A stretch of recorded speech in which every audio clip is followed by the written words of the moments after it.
So my name is Tanya Morose, and I work for Public Services Health and Safety Association, which our mandate is we are the friendly face of health and safety in Ontario for education, government, and healthcare. There's about 30 of us in the field, and we look after 10,000 firms and 7 million workers or whatever it is now. So I've got a blended role of health and safety and ergonomics. In my role, I'm mostly focusing on government, municipal, and conservation authorities, but if there's need in other sectors, I will travel. So here's what I have seen in my travels recently. A question to consider is, do we have actually a strategy for MSD prevention in the workplace, or are we doing a random hodgepodge of reactive piecemeal when a doctor's note comes in and a manager or supervisor says, oh my goodness, I don't know what to do. The doctor's note says, get an ergonomics assessment, so I'm going to get an ergonomics assessment. What I would like to see in my rose-colored glasses vision of health and safety in Ontario is that we're spending time and resources to facilitate the internal responsibility system so that we're giving organizations the tools that they need to be able to start to look after this on their own rather than waiting until there's a problem and getting somebody in my role, or many of you are also in a consultant role, to come in. So when a call comes in, and one happened 2 weeks ago, Tanya, I've got a client, a coworker said, I've got a client, you need to come and do an ergo assessment for them. I said, well, have you given them the OSHCO document? Like, they can probably, see, I'm happy to go, but I'm not gonna drive if, the monitor's way up here, they lower it and life is good. So can we do awareness of some sort, whether that's self-serving e-tools, e-learning, that sort of thing? Can we have an internal stakeholder, whether it's a JHSC member or a health and safety or health and safety / payroll / water quality, that knows a little bit more and might be able to help when something comes back a little funny on that OSHCO self-assessment. And then, yes, if there's a time and a place and a need, absolutely, I will come and I will help you out, and we will go through every lever on your chair and your keyboard tray and all that sort of thing. But is that the best way to start one-on-one with each worker? So thinking about 3 firms I've worked with recently, one is exceptionally large, very complex organization with the political factors that go on in larger organizations. And I'm guessing it's been about 3 or 4 years now that I've tried to have conversations to say, okay, you've got 3 people in your department that have this problem. Can we do a lunch and learn? Can we talk about this? And it's taken 3 years, but we have finally got to the spot where we're going to have a conversation about maybe doing something on a preventative level. I've gone to lots of their sites. Contrast that with a really small rural municipality that we had a conversation, and I said, oh, I can come, I'm happy to do that, but could people bring their chairs into council chambers, and can we just talk and we'll go through the levers and see how it works?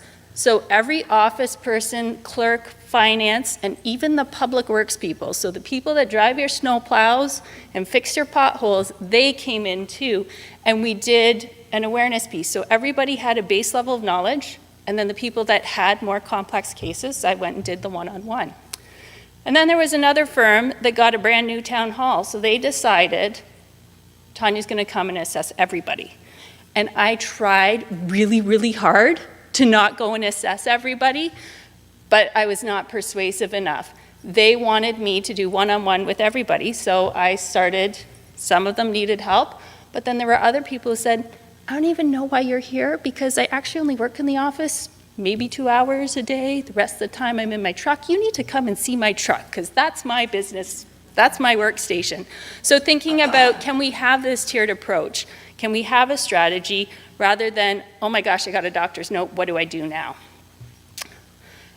When I do go and meet with people, I send them a survey ahead of time to gain an understanding of what their job looks like, or to get them to start to think about, how much time do I spend on the phone? How much time do I use computer and paper and that sort of thing? And often what comes back is interesting. These are verbatim quotes off of some assessments that I've done. So when I'm coming in, I think I'm pretty good at what I do. I do not have a magic wand, and this is not some magical utopia that I'm going to walk in, everything's going to be perfect when I leave. So how do I manage your expectations when, like the orange bubble, sitting is hurting? I try to stand and walk around, but that's really hard to do. The solution is a raised workstation, and this person sits for 6 hours at a time. I don't care what we do. If you're sitting for 6 hours at a stretch, you're probably going to be uncomfortable. The person in blue, this was a reactive with a doctor's note, and I love this doctor's note. This person needs to stand 10 minutes of every half hour. Okay, we know what their functional abilities are. We know what we're aiming for. Sometimes I get vague things. It's just not right. Okay, well, we'll see what we can do with that one. And then the burgundy bubble. When I asked what their problem was or their suggestion was, the problem is that I need a workstation that's going to allow me to sit and stand when I need to. But their suggested solution was taking more frequent breaks.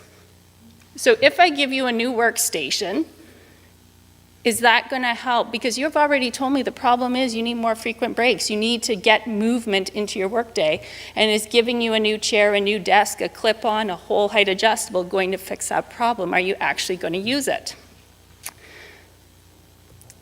Now, the strategies I've developed are very personalized to the worker.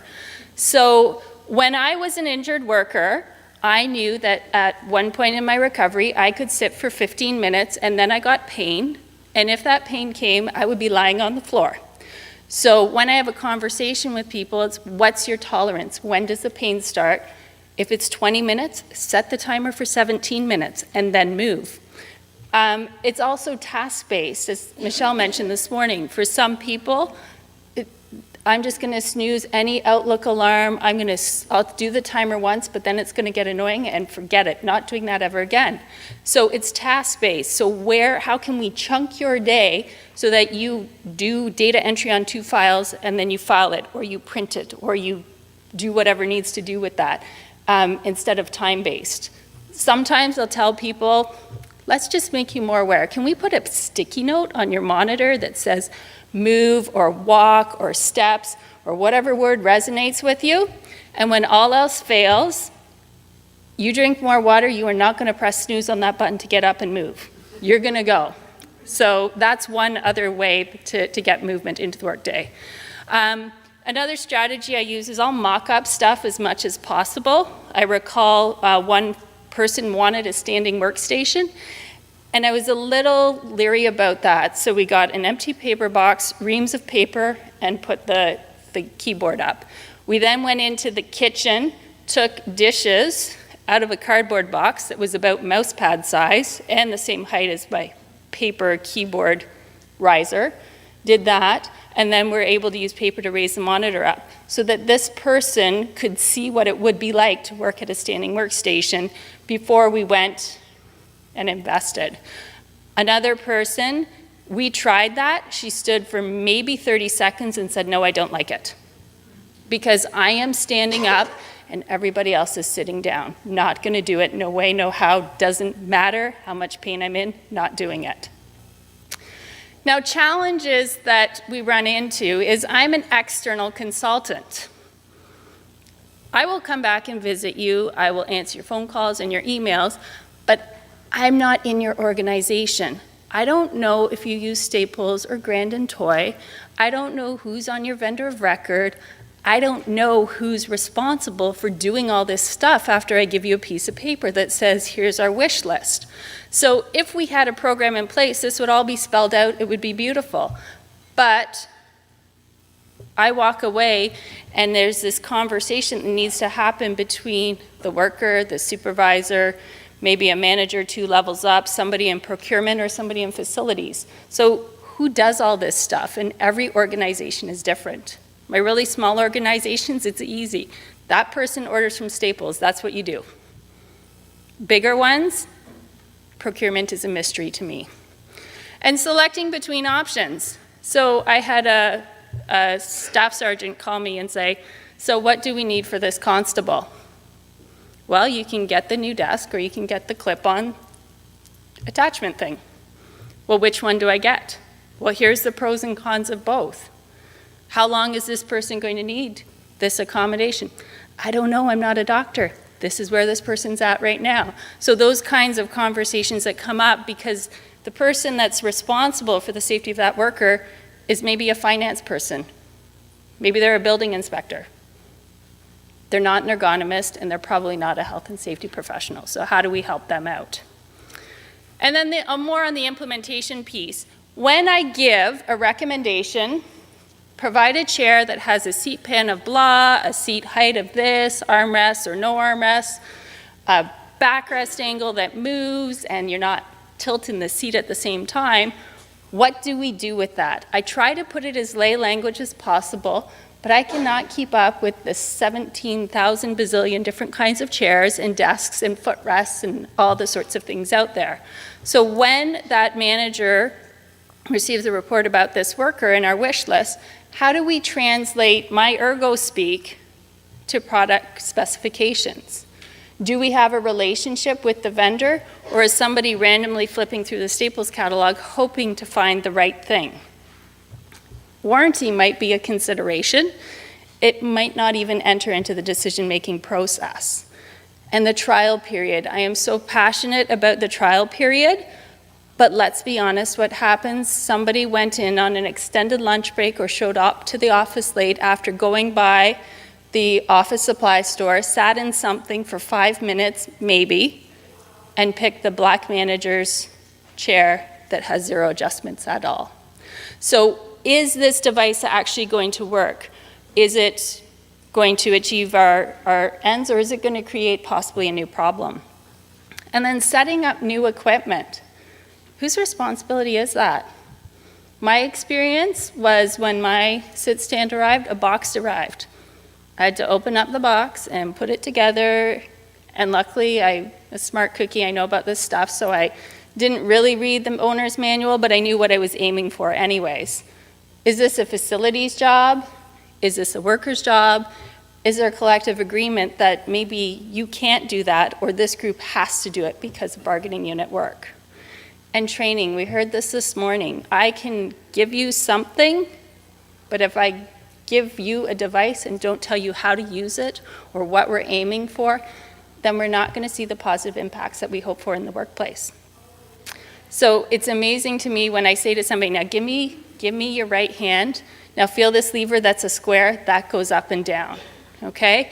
Now go back one, be careful, that's the eject button. It's going to fling you forward. I just want you to be prepared. But it's that hands-on one-on-one that needs to happen. If we gave somebody a new chainsaw, we wouldn't say, here's your chainsaw, go to it. There would be some sort of training.